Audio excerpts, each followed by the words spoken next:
Hey guys, it's Charlie, and welcome to another episode of Talking to Charlie. So let me paint the picture. Rewind 2 weeks ago, and you may recall we had Andrew on the show talking to us about all things nutrition and cancer. Well, in between now and then, he flew back to the UK before then returning to Portugal. And if by pure chance he found himself sitting next to today's guest, had it not been for them introducing themselves to each other on the flight, well, quite frankly, we wouldn't actually find ourselves here today at all. So I'm going to call it fate, if you like. Now, to say that today's guest has had quite the story, quite frankly, that would just be a massive understatement. She truly is an absolute inspiration to us all, and I cannot wait to get started. So, ladies and gentlemen, without further ado, I'm absolutely thrilled to welcome Lucy to the show. Lucy, hi. Hi, Charlie. How are we doing? All good? Yep, very good, thank you. Very good. Fantastic. Well, it's great to have you on the show. Thanks for taking the time to see us. I have alluded to our listeners that this is a bit of a coincidence because it just so happens that you were sat on the same flight as my previous guest, Andrew, and if by chance sat next to each other, started chatting. Andrew alluded to this show, etc., and otherwise, and alluded to your story, which we're going to get into more detail now. And here we are. So as I say, great to have you. But just for the benefit of our listeners, can you just tell us a little bit more about Lucy on a day-to-day, just who you are? It's not a job interview, by the way. I'm a 61-year-old woman. I spent 35 years running a production company for sort of large-scale events in London, which became increasingly stressful. So I moved to Portugal a while ago. And then 5 years ago, I had a sort of traumatic thing happen, which made me even more stressed. But what I found is that I knew even 15 years ago that stress was not ideal and that I needed something more peaceful, and Portugal provided that. Well, I can adhere to that or testify to that because for those who don't know, I also live in Portugal, so it's not a bad spot, is it? So you mentioned 5 years ago. When you said something changed, something happened in your life. Well, 5 years ago, my eldest son, who had been in the army, collapsed, paralysed from the waist down, and it was a very frightening time because we didn't know what was wrong with him. So obviously, one fears the worst, and I really did shut down and go into shock. I was still running the BAFTA Film Awards red carpet side, so that was quite stressful in itself. And then I had my son in hospital, and my other son at school, and I was commuting between two countries and hospital and work. And the BAFTAs, and the BAFTAs, which I loved, but it was still a responsibility. And I really did. I know that I shut down at the time. There were a lot of signs of how stressed I was physically. And what sort of signs might they be, just to sort of give us a bit of a steer? Or is it without giving too much detail? The worst one. I think we can probably fathom the biggest. I was weeing blood, but without having any infection. I was literally nobody could work out why. Okay, so what was it then that sort of drove you? I mean, weeing blood, I think, is enough for anyone to sort of get hold on. So something's not quite right here. Yeah. No. But I think you mentioned to Andrew, it was post Brexit, was it? That it was post Brexit that I found my own issues because I had to switch my driving license for a Portuguese driving license. And to do that, you have to do a medical. And I had an excellent doctor here, GP doctor, who did a very broad spectrum of tests for this. And on this flagged up that there was a problem.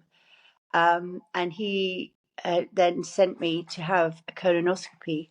I mean, I've condensed this. This took 3 months actually to do. Wow, okay. So what are they trying to identify in the blood test from a renewing your driving license perspective? Well, no, I think what it was, one has to have a full medical to see that it's like just having an roadworthy, road safe. Fine. Then they're not looking for cancer, but what came up in the test was that there was something not right. So he sent me for further tests, and what transpired from that was that I had got colon cancer. It didn't seem that serious on the first scan, on the colonoscopy, but they sent me for further scans the next week and found that I actually, not only did I have this little tiny tumour in my colon, but I had 14 tumours in my liver and one in my lung. So I was actually stage 4.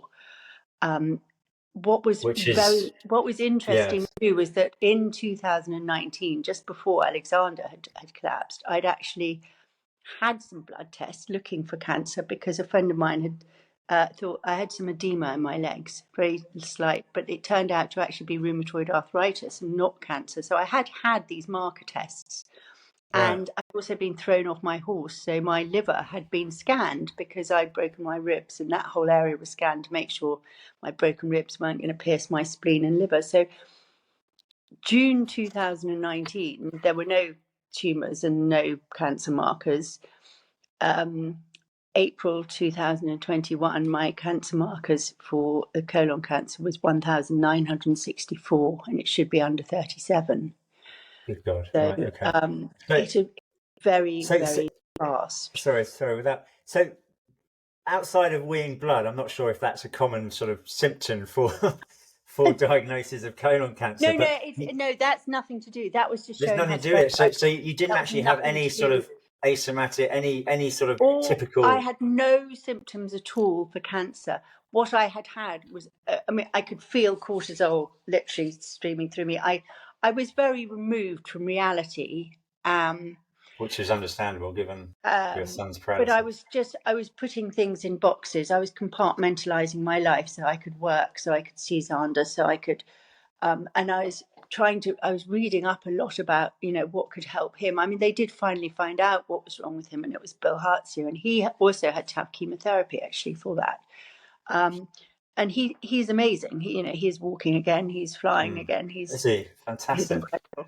But there were a couple of months there when my world was collapsing. Yeah. So essentially, you're essentially suggesting that it was the trauma of your son's paralysis at the time that basically has triggered 100% sure the cancer diagnosis. Yeah. Well, it didn't trigger the diagnosis. It triggered the fact. Sorry, not the diagnosis, but my immune system was so low that it allowed it to take hold, and very quickly. It's very interesting you say that, because I've done a lot of reading like yourself, obviously, and I've read a lot from a physician, Dr. Gabor Mate, who's a well-known physician and renowned author now, and he claims that trauma contributes to everything, be that from cancer to ADHD, etc., and otherwise. So clearly point in case here with yourself, Lucy. Wow. Okay. I think one of the very most important things for anybody to do in life at all, because of things like stress and trauma, is breathing, because we have our two nervous systems are sympathetic and parasympathetic, and if you can control your breath and you breathe in slowly and breathe out even more slowly, it transfers your body from that fight or flight, filling it with adrenaline and cortisol to get away from your saber-toothed tiger, to being calm and to knowing that you're safe.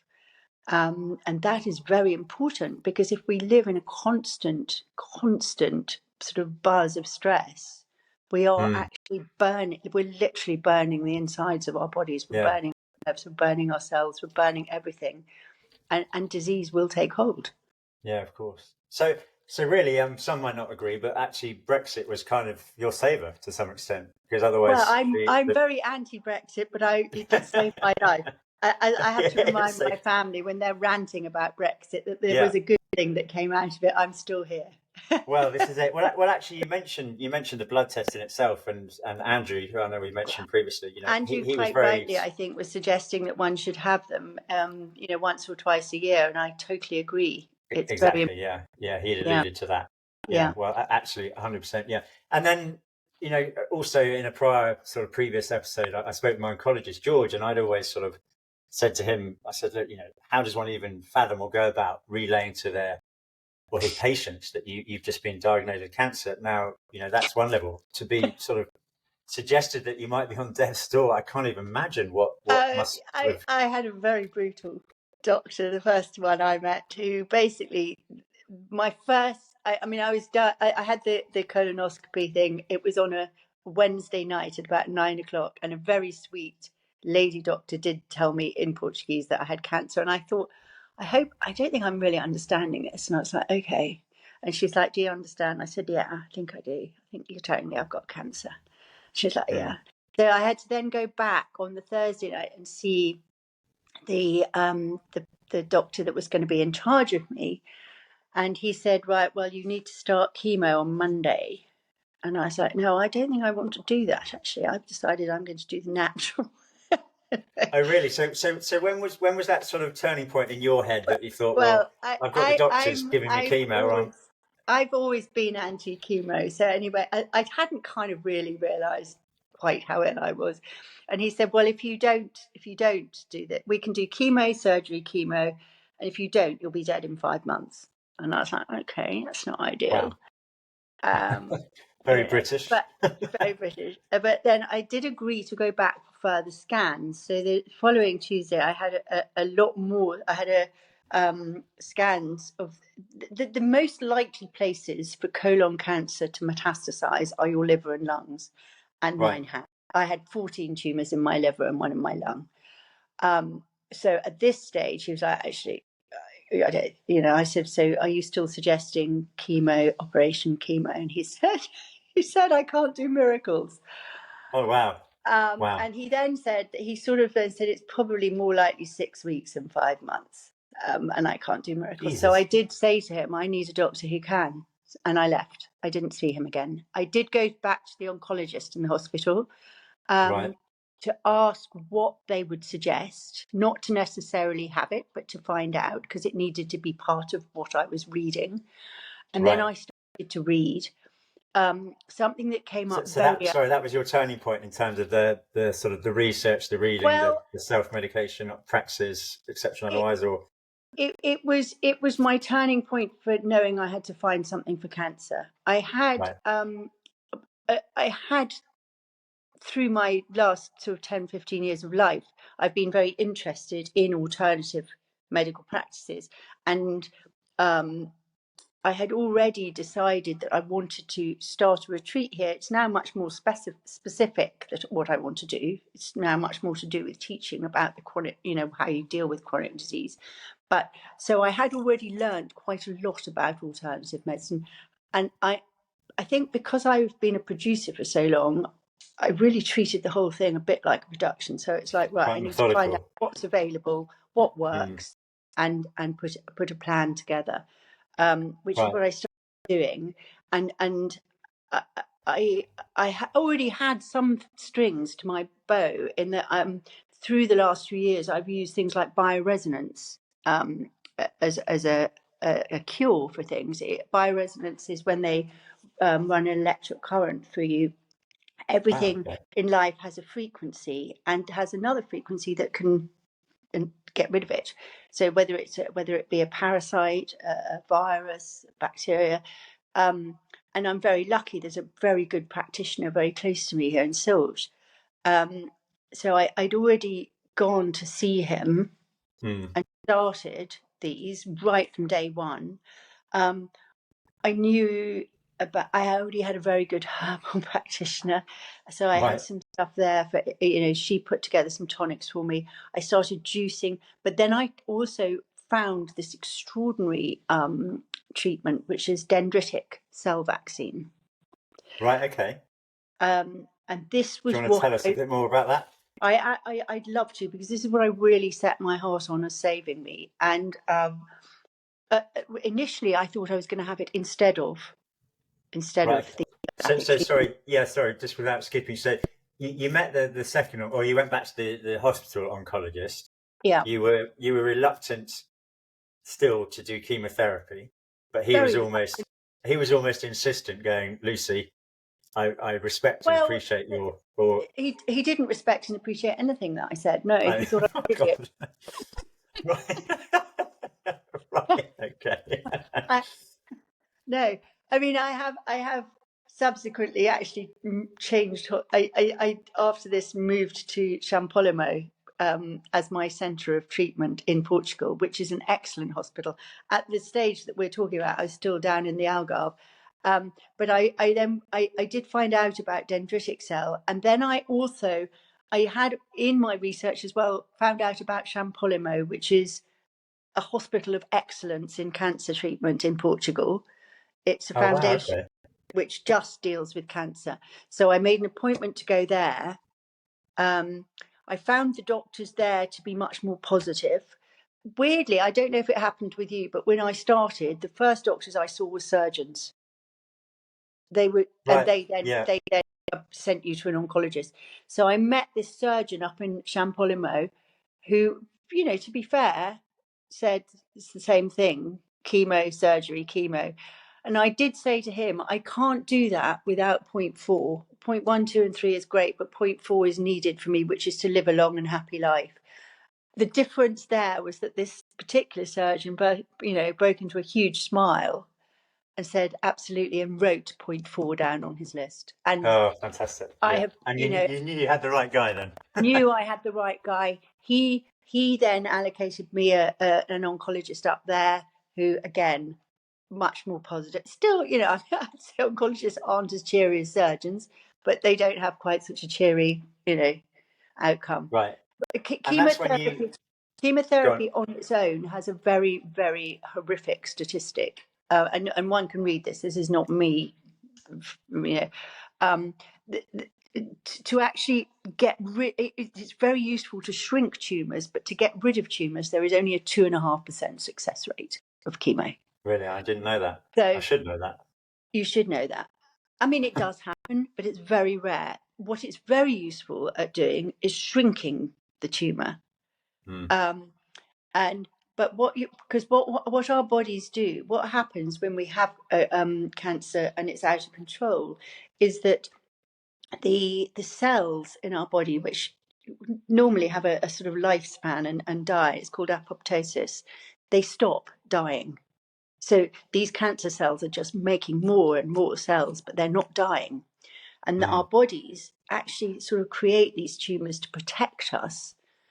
But cancer is also very adaptive and very clever, and it's then sort of telling the immune system, you need to go and fight something else because we're part of you. So your immune system is now not even fighting cancer. What happened when I discovered the dendritic cell vaccine was that I was introduced to a system whereby they take a blood sample, they draw blood from you. It's quite bigger than a sample. It's about 250, 300 millilitres. I felt it was an enormous amount. But so you just went to the loo. So bad joke. It was a huge amount of blood, but it was then from that they grow these cells, which are dendritic cells. Dendritic cells, I personally term as a sort of general of the immune system. They are the cells which are telling the T cells what to do. Okay. So to these newly grown dendritic cells is reintroduced the cancer antigen that's specific to you. It's not just a random. They know what they're telling it. So these reinformed generals are then made into the serum, which is injected back into you. The vaccine, it's done in four injections over a 2-week period. So it's a 2-month thing. It's once every 2 weeks for four things. And what they do is they're sort of reinforming your own immune system how to fight the cancer. To be fair to the people that I went to, at no point did they say do this instead of the allopathic treatment. They said do it in conjunction with. So I did then, having given my lovely clean blood to grow these cells, I then drove back. This was in Spain, so I was just driving backwards and forwards, drove back to Portugal and had my first chemo treatment. And I had a cocktail which is called Folfox, which is absolutely horrible. Fox and everything. Yeah, we all hear about. I mean, it affects your heart. Your mouth is full of blood. It's horrific. Yeah, the ulcers and Again, I didn't want any of the side extra medicines added on. So, for example, with the mouth ulcers, I made I'm very into my herbal teas. I made Right. rosemary tea. Rosemary Wow. is the most marvelous herb. It's antibacterial, antiviral, antimicrobial. I used that as a mouthwash, and to be honest, I had very minimal mouth ulcers. Did you? I Yeah, carried a bottle of cortisol around all the time. I looked like I a know, sort of liquefied but kryptonite. but but that's the problem. It's yet another thing. I am very pro our microbiome. Obviously, by putting chemo into our bodies, it's not ideal for your microbiome. No. Again, taking the chemo, I took slippery elm each morning, which lines your digestive tract and helps protect your actual digestive tract and your microbiome slightly from the chemo. To be fair, well, I don't know if this is true or not. I was told by the oncologist that the chemo doesn't kill your microbiome quite as dramatically as taking antibiotics. So, but then you don't take antibiotics for 2 years. So No, um, no, I don't no, know. exactly. But I mean, We're now chemotherapy, dendritic cell vaccine, yeah, and many other Inter- different sort of medicinal yeah. practices that you're Well, undergoing all at the same time now. interestingly, the very first chemo I had was prior to having had the vaccine. They'd taken my blood and were growing the what they needed. The first one I had, I really was very ill. I mean, I was lying on the floor vomiting and retching and just looking Yeah, up at my son saying, I really can't do this. He was yeah, rather marvellous, my son, because I've had a few things in my life. And he reminded me that I had been through a few other things and that I could do this. He yeah. was he You've was got this great. mum. Yeah, Yeah. yeah. My other poor son, I didn't even want to tell because he was about to do his A levels, so he didn't even know this stage. Go Um, on. I told his school, but not him. Hmm. He was at Right. boarding school in England. So So you started the chemo, and you I were having, as you started the say, chemo, yeah, and then what I was doing, I was juicing carrot and beetroot juice every day, which was very high in beta carotene, which helps fight the cancer and also is helping your body be healthier. I was taking the slippery elm. Then when I drove back after the first chemo to Spain and had the actual first injections, right. um, When just on even that, by this, sorry, your oncologist, is there some sort of consultation that needs to be taking place between your oncologist yeah, and your dendritic cell vaccination they guy, if you like? the dendritic cell vaccine man was very happy to talk to the oncologist. The oncologist wouldn't speak to him. However, Really? yeah, absolutely refused to. God. So it Really? didn't help. What? Because Yep. he was like, you're interfering on my program. Was there a bit of sort of competitiveness, if you like, or Well, according the thing is, they are any hospital. It has certain treatments which they have agreed are worth having. Hmm. I think that the dendritic cell vaccine will end up in hospitals because it's going through a lot of trials, and I'm not the only person who's still here several Hmm. years later. It's happened to many people, even people with things like Are there pancreas. any stats that you can allude to that sort of testify to the success of dendritic cell vaccination? No, this is the problem No. because Right. because be- the pharmaceutical companies that have not taken it on and are not testing it in their way. Hmm. I mean, there are two centres which do it. One is in Germany, one is in Lithuania. Right. I moved from the German one to the Lithuanian one. They are the chap in Lithuania, the doctor there, does actually run a cancer centre there. He works with Right. chemotherapy, he works with radiotherapy, he works with surgery, and he works with dendritic cell vaccine and other things. He works with IV turmeric, he works with macrophage cells, he works with natural killer cells, he works with interleukin 2. There's quite a barrage of things, many of which I have had. Hmm. And slowly the data is being put together. I Right. mean, it's cell immunotherapy has been around for 20 years or so, but it's not. It's not going to make loads of money for somebody because it makes you better. It doesn't Yeah. keep you being medicated for the rest of your life. Hmm. It Yeah. heals Yeah. you. It's Yeah. it's not something you're going to carry on taking forever. And if you're Hmm. better, Yeah. you're better, and that's it. You're out of the pay thing. I And think is sadly probably one of the things. However, what I did do with the oncologist was I had a sort of traffic light system whereby I would tell him, I made spreadsheets of everything I was doing, every supplement I was taking, every treatment I was having. And we had an agreed system where he would read, he, to be fair, was open enough to read about them and would then say, green light, yes, I think that's very good. Orange light, take it if you want, it's not going to affect what I'm doing. Red light, if you do this, it'll actually compromise what I'm doing to you, and therefore don't do both of them. Choose Doesn't one. warrant it. Yeah. What a great guy. I mean, just to have that dialogue with him, as you said. That was actually marvelous. That was very Yeah. helpful. Well, I mean,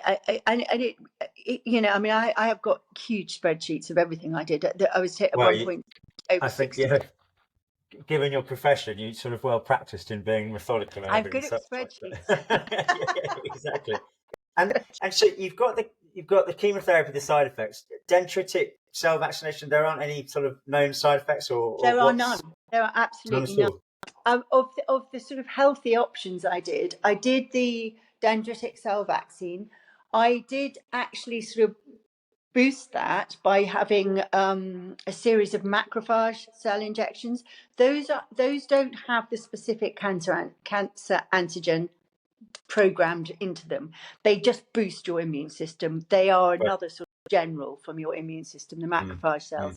So I did do a series of those. Those were very simple. I could do those myself. I injected myself every week into my tummy with those. I then also had at one stage some natural killer cells, which are the cord blood cells. They're like a stem cell therapy. Again, those cells are boosting your body. They are able to be used with whatever your body needs them to be. The stem cell, it could be, stem cells are literally that. They're the starter cells, so they get used by your body to be what the body needs them. So I had a series of those. What I also did have was interleukin injections. Now, the interleukin, interestingly, helps your body absorb whatever it is it's been given and make more use of it. So, funnily enough, the oncologist was quite thrilled about this because he thought it would actually make the chemo work better as well. That was a massive green light. That was the only natural thing I had. Well, I don't know how natural it is, but the only one not in hospital that I had that made me feel ill, and I felt flu-y for about 3 days every time I had that, quite ill. But I was having chemo at the same time, so I think obviously it was quite two things not making me feel great. No. But I did feel much better with the chemo with having the other things. I didn't ever have that lying on the floor vomiting again. Experience again. Yeah. No. Great. And it's meant to get more worse as you go. And mine I can testify to that. Yeah. So I wish I'd met you before, but so now let's go, just rewind. We had a 5-week sort of 6-week, 5-month sort of diagnosis, if you like. Prognosis. But now you've started the chemotherapy, you've started your dendritic cell vaccination, amongst many other sort of injections and such like. How far gone in terms of like the voodoo doll? But how far gone in terms of the process were you before that? We were starting to see signs of recovery, if you like, or actually defeating the cancer. I have a huge amount of self-belief, which is very lucky. Weirdly, I think I was a set designer with production, and I think I am able to visualize, and it's very important. But so I absolutely thought I was getting better. When I started, my cancer cell count, as I said, for the colon cancer was 1,964. It needs to be below 37. After my first really horrible, into the portal 3-day pump of Volpov and all the rest. They said, listen, you then have a 2-week thing, and it's 2 week from the day one to the next day one. So you have 3 days of it solidly, and then sort of 11, 12 days off, where I then went back to Spain, had the injection, and came back again. They said at that stage, if you're lucky, could have gone down as much as 300. But don't be upset if it's gone up first before it comes down, the marker count. The marker Mine count. went down. My first blood test 2 weeks later had gone from 1964 to 645. Mine had Really? dropped. Mine had dropped Good God. over 1300. It's Right, that's I really incredible. don't think they'd ever seen this before. They were No. kind of gobsmacked. And I So continued. is there a point now where the oncologist is like, well, yes, I've got my chemotherapy, but what you're doing outside of this is clearly... No, Oh. interestingly, they thought their chemotherapy was working really, really well. Right. He wasn't prepared to admit, actually, that the dentritic... No, Wow. they thought the chemotherapy was working extremely well. And it probably was in its way. However, and this continued to go quite well. But after 5 sessions of this, I really didn't think I could take any more of the Volfox. I felt it was killing me. Right. They told me I absolutely had to keep taking it. Luckily, my son got COVID, so I wasn't allowed to go into the hospital, so I couldn't go in. Having found that, I said, look, I'll just do the blood tests from home, and we'll see how I'm going. And I didn't go back for chemo for another... Well, actually, I didn't go back. This was beginning of July, and my counts were still going down. They were still dropping without having the chemo. In that August, I then had my next scans, and everybody was quite surprised actually to see that I still had quite a lot going on in my liver, because my bloods were so low by then. I had 14 tumours in my liver. When I had a healer near here who said, I don't think you've got 14 now, I think there's only 10, and I think only 1 is active. In the August, they said, you do still seem to have quite a lot of tumours in your liver. They could see from the scans. We need you to have 3 or 4 more sessions of chemo before we can operate. And that was my major breakdown time, actually. That I did lie on his desk and howl and say, if you give me chemo, I will die. I even say, I'm not frightened of the cancer, I'm frightened of the chemo. And anyway, they were completely insistent, so I did. The first session I had, I felt like I'd been strangled after it. And I thought, this is probably not ideal again. I told them, nobody did anything about it. So I went back for the second one 2 weeks later, and I went into anaphylactic shock. I could feel it happening within 10 minutes. It was like I could feel it going from my ears. I'd been left on my own in the room. This was not, to be fair, not at Champollion. This was down here in the Algarve. Because I could have the doctor up there, but the treatment down here, because it was much easier, because I was driving myself to the treatments. And I called and called. After about 10 minutes, they came, but I was already unable to breathe through my nose. They were pretty outrageous. They were like, just calm down, breathe through your nose, stop being panicking. I said, I can't. I'm going into anaphylactic shock. I need adrenaline. And they were awful, really. They were like, we'll tell you what you need. You don't know what's going on. I said, I need the doctor. At least give me my phone. I want to speak to my doctor in Lisbon if you won't get me the doctor here. They finally got me a doctor that I'd never seen before. I'm not sure who he was. I've never seen him before or since. I've never been back to the hospital, to be fair, so I wouldn't have seen him since. But it wasn't the doctor I'd even started with down there. And I was watching my blood pressure go down. When it went to 30/15, I passed out.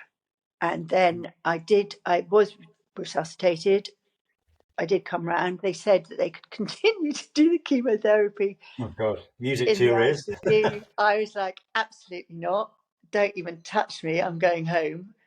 And I never went back there again. Really? I did get hold of my doctor in Lisbon. He said, no, don't go back there. This is not good. He said, don't do anything and come and see me in 2 weeks. Just don't do anything. Right. So I went up, and they had, in that 2 weeks, looked at all my scans and decided they'd give it a go doing. It was very unusual to do what they did to my liver at that stage, but they had they're an amazing hospital. They bring in surgeons from all over the place. So I had this chap from Heidelberg come in to work with the surgeons from Lisbon on my liver, and they removed what was now 10 10 Oh, tumours. really? They As the all healer. had gone. Yeah. Yeah. And of the 10 that were still there, one was not even cancer.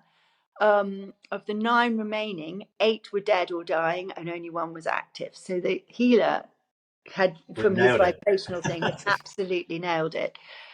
And it was quite difficult. It's quite a big operation. I hadn't really realised it. I mean, it Yeah. affects you mentally and everything, but it's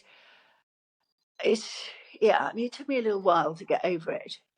Yeah. But I So, did, and I then went back to chemo for another 3 right. Okay. months. 3 months. So, Yeah. chemo, you saw that out, and the dendritic cell The vaccination. So dendritic you're done by after then. the dendritic takes 2 months to reach its sort of peak working. Right. Right. Okay. It had now reached its peak working. And it continues to be at that peak for at least 9 months. Well, okay. It can keep working for up to 3 years. Good God. Okay. So we're progressing even further. You are recovering and beating it, etc., and otherwise. I mean, Well, incredible. I had carried on Etc. having. Otherwise. Sorry, I don't even do it justice. Incredibly. Yeah. Um, when's the point then? So, how far gone are we now? Since you've sort of no longer been having chemotherapy, Oh dendritic well, yeah. cell I mean, vaccination. I've had 3 more surgeries, but 2 more major surgeries since then, and I had chemo.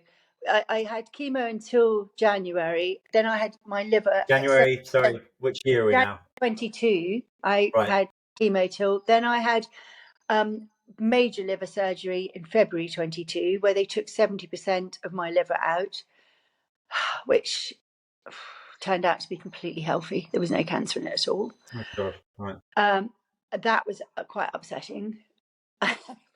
I mean, I know I don't feel bad about them, but I wish I'd had the courage to say, I think I'm okay.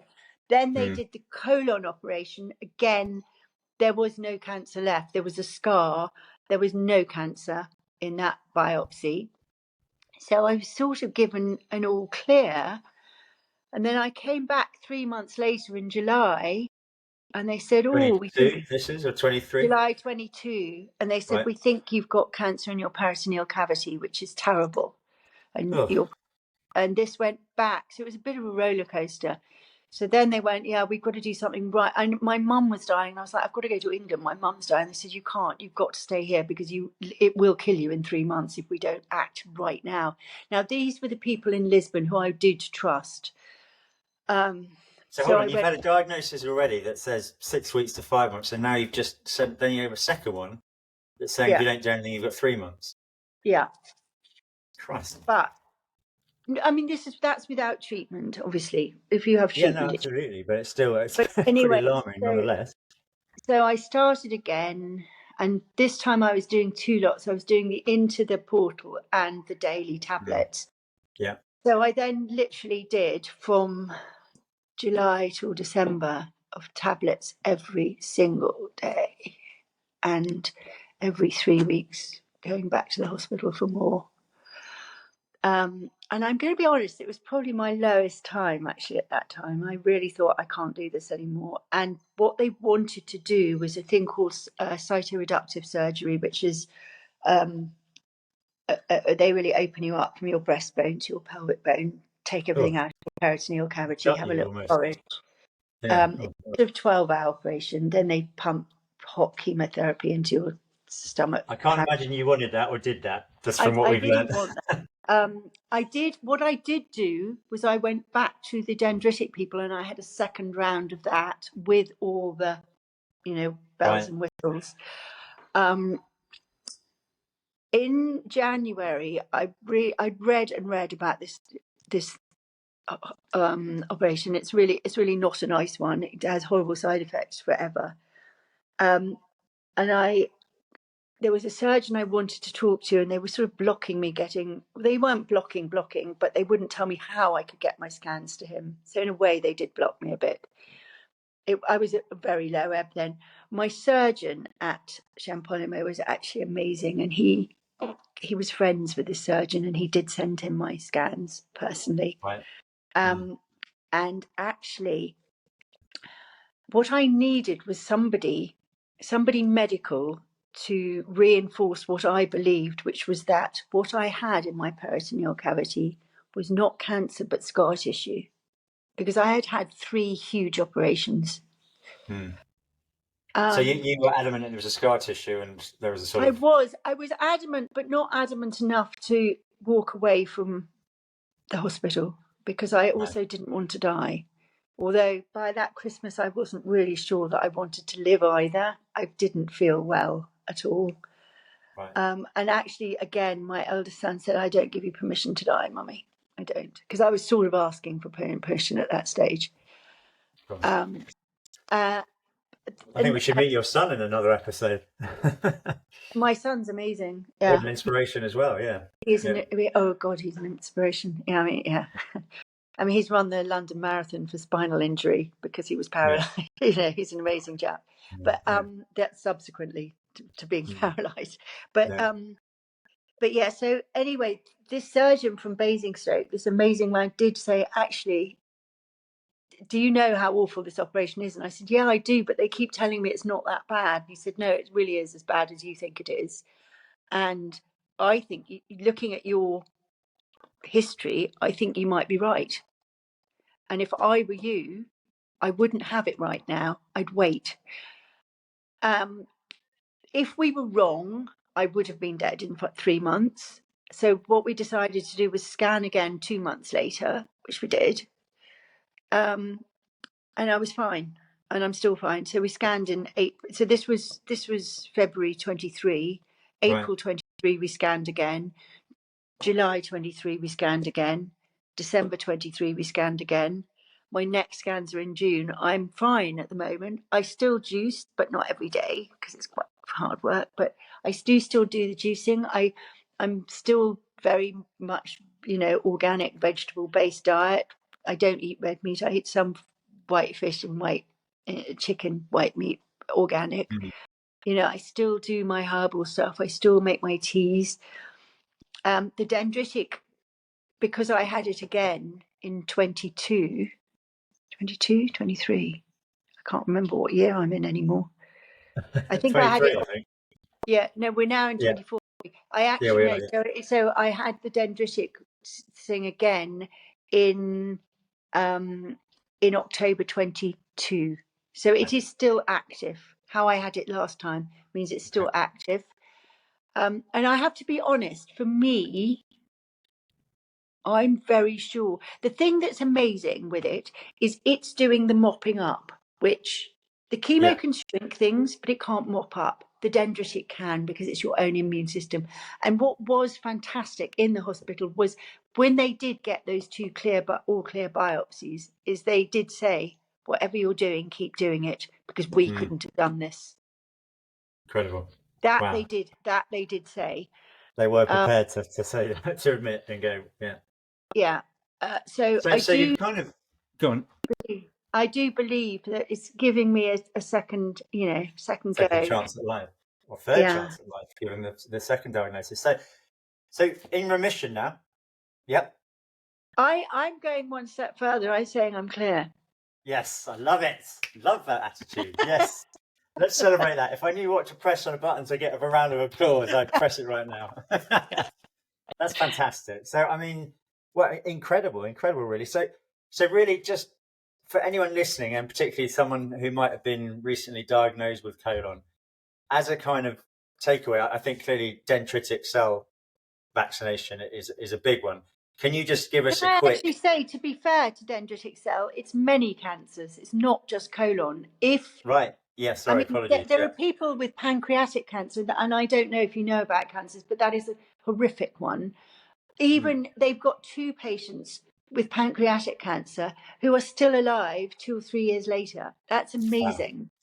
Wow. So it's kind of it's really a given if we can get access to it. If you can private, get access, right? So I assume it's not cheap. It's not cheap, and it's not on insurance. So that's the sad thing about it. And it is sad because it shouldn't be that our health is down to what we can. I mean, I sold my house in England to stay alive. Wow. Okay, so it really isn't cheap, but it isn't cheap. You're sat here in front of us because all of the it. money. But I mean, it's better to be poor and alive, isn't it? Really, I 100%. would give Yeah, every love. life Great attitude. Yeah, to me or yeah, my children or my dad. I would sell yeah. everything to stay for Oh, any of us amazing. to stay alive, Yeah, because the thing is, you can always start another life and do more things to stay alive once you are alive. But if yeah. you're not alive, it's a bit all over. So it isn't cheap. It's not as expensive as it was 3 years ago because it's becoming more widely used. Mm, mm. Um, but I do think if somebody has just had that news, is to absolutely believe that it is not the sentence that it used to be. There is always hope, and that there are so many things that you can do that actually are free, like the juicing, like Yeah, the herbal stuff. And people juice themselves healthy. yeah, Dark green leafy vegetables and beetroot and carrot. It's an interesting one, beetroot and carrot, because obviously they are also high in sugar, and sugar feeds cancer. But for me, that was the only sugar I was having. I didn't have mm. any other sugar when I was really ill. Yeah. And I think you mentioned visualization. Manifest and actually Absolute see the way out. visualization. I do qigong 3 times a week, which is very, Right. it's about energy healing.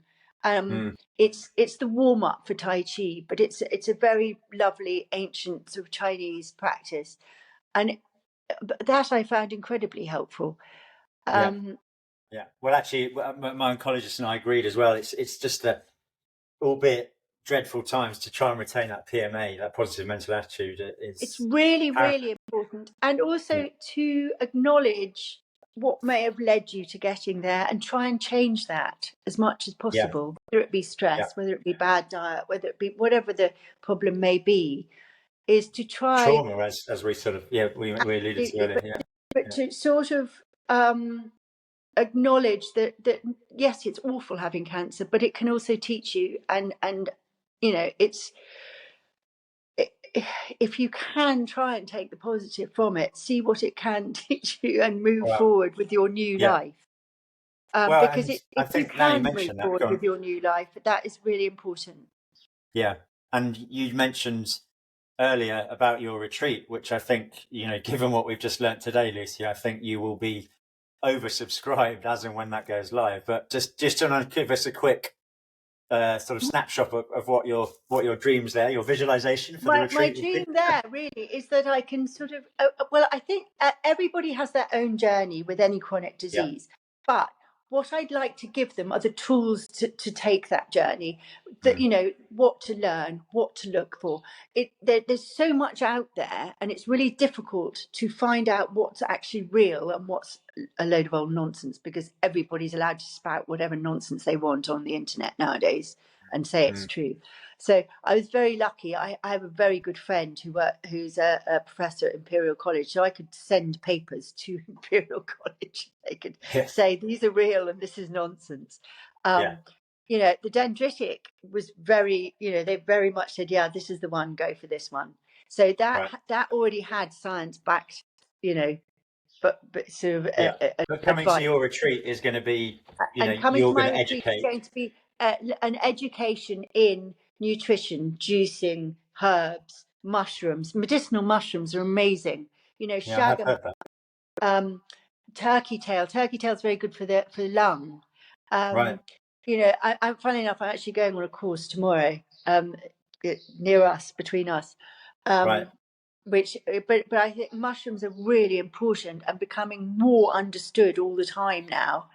Um, as healing, healing aids. That just, so what we're putting in is vitally important. Yeah, mm, Keeping moving, even when I was very low, when I was ill, I always would walk 10,000 paces a day, yeah. which Which isn't would have very been much quite a for chore under elderly. chemotherapy. Yeah, yeah, But when you're, yeah, but yeah, also, I mean, if you can, I think, and this is where it's down to luck to an extent. I'm very lucky. I live in a very beautiful place. So mm, when I wasn't in hospital, I was in a beautiful sunny garden. Now, as much as you can, get out into nature. Really, there are so many pollutions in the world. Try and just get away from them a bit. Get away from it, yeah. You know, Yeah. but I think it's like you were saying, that positive mental attitude. It's so important. Picture yourself better, and not I will get better. I am healing. Fantastic. It's very much in the present. I am healing. Great. Yeah. Well, and you're testament to that. Look at you now, Lisa. Well, to those that can't see, she's a picture of health and beauty. And I can't wait for the retreat to open. Would you? I mean, given everything you learned, would you mind if there's anyone listening that they want to reach out? I can put them on to. I'm absolutely, completely happy to speak to anybody if they want any information, anything I've done. I'm more than happy to share. I think you might start getting oversubscribed now, let alone come the retreat. So that's great. Well, listen. I mean, I could talk to you forever, and I think I say it to all my guests. You sort of warranted a return invite, 100%, and we'd love to speak to your son in due course. He sounds like a true inspiration as well. So, Lucy, thank you so much. As I say, a true inspiration, and just wish you every success and happiness that you clearly deserve moving forward. And I can't wait to meet you in person. We have already agreed that, right? I'm going to see you. I'm going to see you this month. I'll see you in a few weeks' time. Can't wait.